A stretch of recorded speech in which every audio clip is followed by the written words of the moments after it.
ನಮ್ಮ ರಾಜ್ಯದ ಹಿತ, ಅವ್ರ ರಾಜ್ಯದ ಹಿತ ಕಾಪಾಡಬೇಕು ಅನ್ನೋದು. ಯಾಕೆಂದ್ರೆ ನಮ್ಗೇನು ಅವ್ರಿಗೆ ಒಳ್ಳೇದಾಗಲಿ ಅನ್ನೋದು ನಮ್ಗೆ ಆಸೆ ಇದೆ.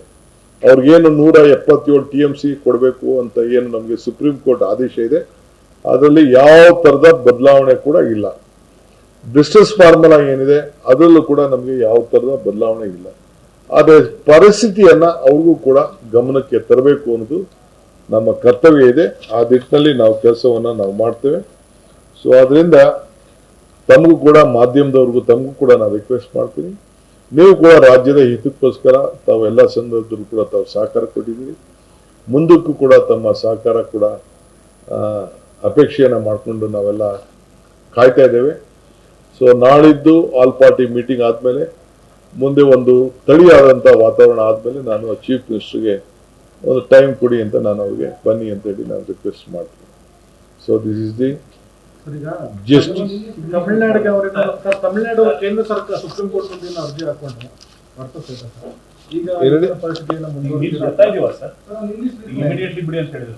ಅವರು ಬಿಡಬೇಕು ಅಂತ ನಿನ್ನೆ ನಮ್ಮ ವಾದನ ರಿಜೆಕ್ಟ್ ಮಾಡಿದ್ದಾರೆ.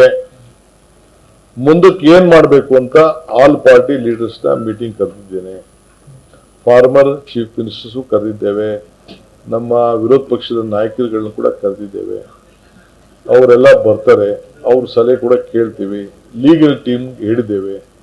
ಹಿಂದೆ ಇಂಥ ಸಂದರ್ಭದಲ್ಲಿ ಏನೇನು ಆಗಿದೆ ಅನ್ನೋದು ಕೂಡ ಅವರು ಕೂಡ ಎಕ್ಸಾಮಿನ್ ಮಾಡಕ್ ಹೇಳಿದ್ದೇನೆ. ಅದಾದ್ಮೇಲೆ ಏನ್ ಮಾಡಬೇಕು ಅನ್ನೋ ತೀರ್ಮಾನವನ್ನು ಮಾಡ್ತೇವೆ. ನೀರು ಬಿಡ್ತಿಲ್ಲ ಅಂತ ಅವ್ರು ಸುಪ್ರೀಂ ಕೋರ್ಟ್ ಹೋದ್ರೆ ಸರ್, ಈಗ ನಾನು ಯಾಕೆ ಅದಕ್ಕೆ ಯೋಚನೆ ಮಾಡಲಿ. ಮೀಟಿಂಗ್ ಆಗಲಿ.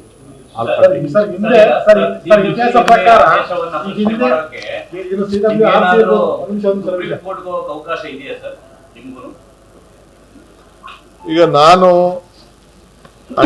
ನಾನು ನನ್ನ ಡೆಲ್ಲಿ ಲೀಗಲ್ ಟೀಮ್, ನಮ್ಮ ಅಡ್ವೊಕೇಟ್ ಜನರಲ್ ಅವರ ಸಲಹೆ ಮತ್ತು ನಮ್ಮ ಆಲ್ ಫಾರ್ಮರ್ ಚೀಫ್ ಮಿನಿಸ್ಟರ್ಸ್ ಮತ್ತು ಅಪೋಸಿಷನ್ ಲೀಡರ್ಸ್ ಅವ್ರ ವಿಶ್ವಾಸಕ್ಕೆ ತೆಗೆದುಕೊಳ್ಳದೆ ನಾನು ಯಾವ ತೀರ್ಮಾನನೂ ಮಾಡಿದ್ದೀನಿ.